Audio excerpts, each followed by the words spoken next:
America, the early 20th century. A country still haunted by the ghosts of slavery. The cotton fields stretched to the horizon.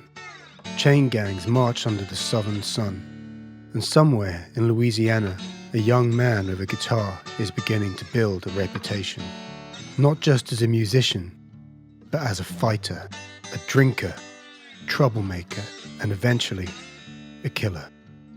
His name was Huddie Ledbetter. The world would come to know him as Leadbelly. Today, he's remembered as one of the most influential musicians in American history. His songs would shape folk music, influence rock and roll, and inspire artists decades after his death.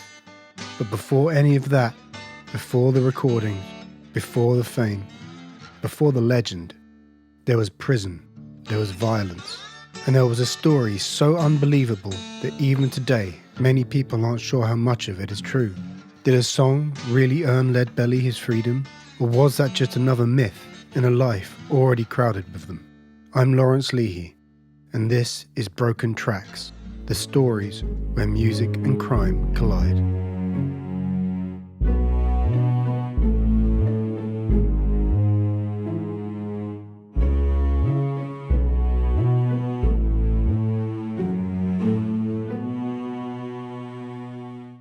To understand Leadbelly, you have to understand the world that created him.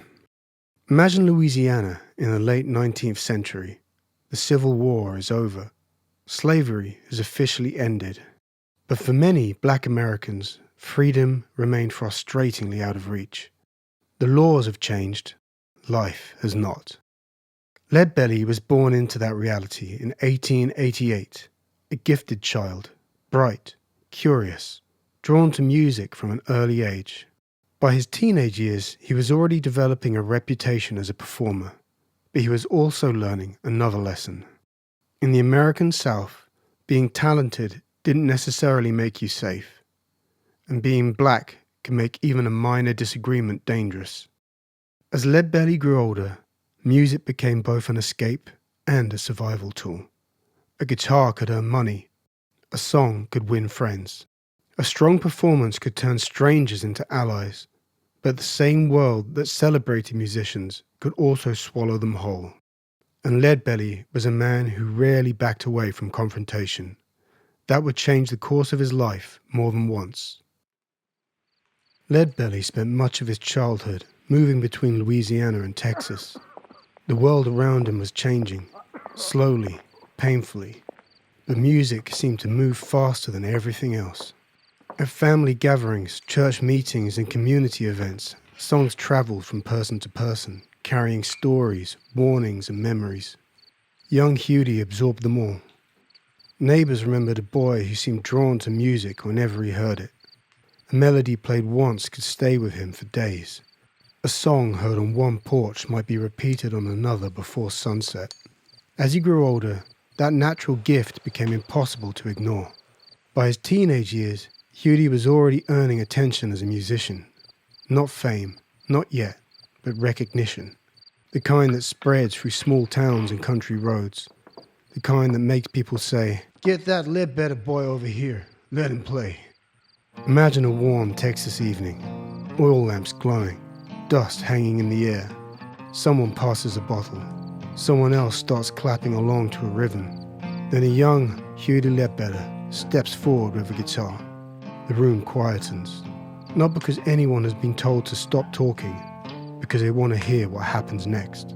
Music gave him something rare, influence. In a world determined to deny Black Americans power, a great musician could still command a room. For a few minutes, the audience listened, and when they listened, they followed. But admiration can be a dangerous thing, especially for a young man with a strong sense of pride. And Huddie Ledbetter had plenty of pride. He was talented, he knew it, and he was not the sort of man who backed down when challenged. That reputation would follow him wherever he went. Eventually, it would lead him somewhere far darker than a dance hall.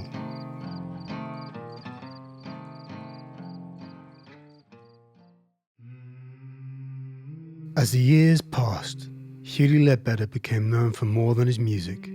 People remembered the performances, but they remembered the arguments too. The American South at the turn of the 20th century was a difficult place to navigate, especially for a young black man determined to be treated with respect. A careless insult, a disagreement over money, a misunderstanding at the wrong moment. Any of these could escalate quickly, and Huddie was not known for walking away. Friends described him as confident. Some called him stubborn. Others used less flattering words. Whatever the truth, one thing was becoming clear.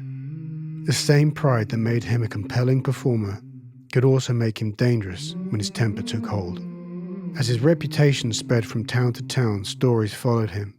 Stories about fights, stories about confrontations, stories that blurred the line between fact and folklore.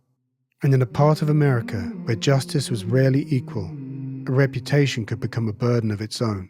For a while, music continued to open doors, but trouble seemed to be following close behind.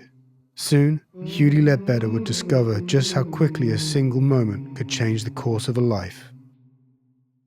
By the early 20th century, Huddie Ledbetter had become a well-known musician across parts of Texas and Louisiana, but his growing reputation as a performer was increasingly accompanied by something else: trouble. Accounts of Ledbelly's life can be difficult to untangle. Facts often sit beside rumors, memories sit beside myths. But what is certain is that violence would eventually bring him into contact with the criminal justice system. And once it did, his life changed dramatically.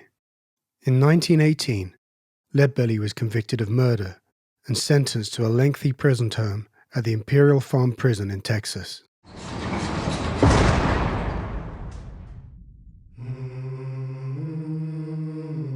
The freedom he had known as a traveling musician disappeared almost overnight. In his place came hard labor, strict routines, and the constant presence of guards, fences, and chains. Imagine waking before sunrise, the air already warm, the day already planned for you. A whistle blows, boots strike the ground, tools are collected, and somewhere among the prisoners stands a man carrying songs in his head. Ledbetter could no longer travel from town to town. He could no longer choose his audience, but prison could not take away his music. If anything, it became more important. Music helped prisoners pass the time. It helped them endure difficult work. And sometimes, it offered a brief reminder of the life beyond the prison walls. Ledbetter sang work songs, folk songs, spirituals, anything that might lift the mood of the men around him. But he also understood something else. The right song, sung to the right person, could be powerful, very powerful. According to the story that would later become famous, Ledbetter composed a song directly appealing to the governor of Texas, a musical plea for mercy, a request for freedom. Whether every detail of the story is entirely accurate remains a subject of debate, but the legend endured, and so did the image of a prisoner singing for his release. Before long, Ledbetter's sentence was reduced. Eventually, he walked free. Not everyone believed the song alone secured his freedom. Many historians point to good behavior and wider legal considerations. But the story survived because it captured something people wanted to believe: that music could change a life, that a song could unlock a prison gate. And for Huddie Ledbetter, the line between history and legend was becoming harder to separate with every passing year. Ledbetter left prison carrying more than his freedom. He carried a story, one that would follow him for the rest of his life.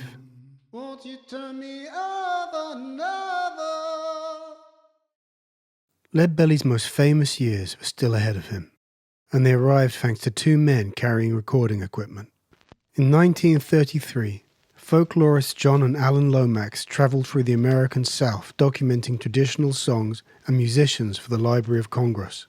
Their goal was simple: preserve music before it disappeared. What they found was Ledbetter. The Lomaxes immediately recognized something unusual. Ledbetter possessed an enormous repertoire of songs: work songs, spirituals, folk ballads, children's songs, prison songs. Music that had been passed from generation to generation, often without ever being written down. More importantly, he knew how to perform them, not simply sing them. perform them.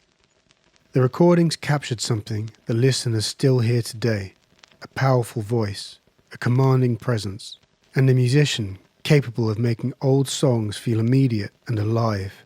Before long, Ledbelly's reputation began to spread far beyond the communities where he had first learned his craft. He performed for audiences across the United States. He appeared on radio broadcasts. He became one of the most recognizable figures in American folk music. But the myths followed him too. Stories about prison, stories about violence, stories about songs earning pardons. Some were true, some were exaggerated. Some became impossible to separate from the man himself. Perhaps that's why Ledbelly remains such a fascinating figure. His life resists simple explanations.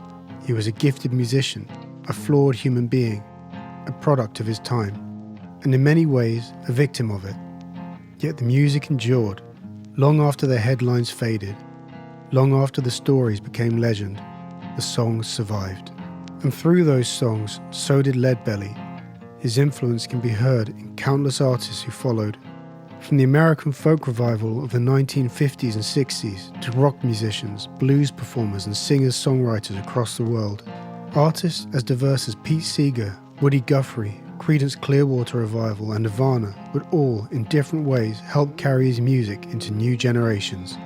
So did a song really earn Ledbelly his freedom? The honest answer is that nobody knows for certain. History suggests the truth is more complicated than the legend. But perhaps that isn't the most important question. The more interesting question is why the story survived, why people continued telling it, why listeners wanted to believe that a song could change a life. Because in the case of Ledbelly, music did change a life. Maybe not in a single moment, maybe not with a single song, but over decades, across prison walls, across state lines, and eventually across generations. I'm Laurence Leahy, and this has been Broken Tracks, the stories where music and crime collide.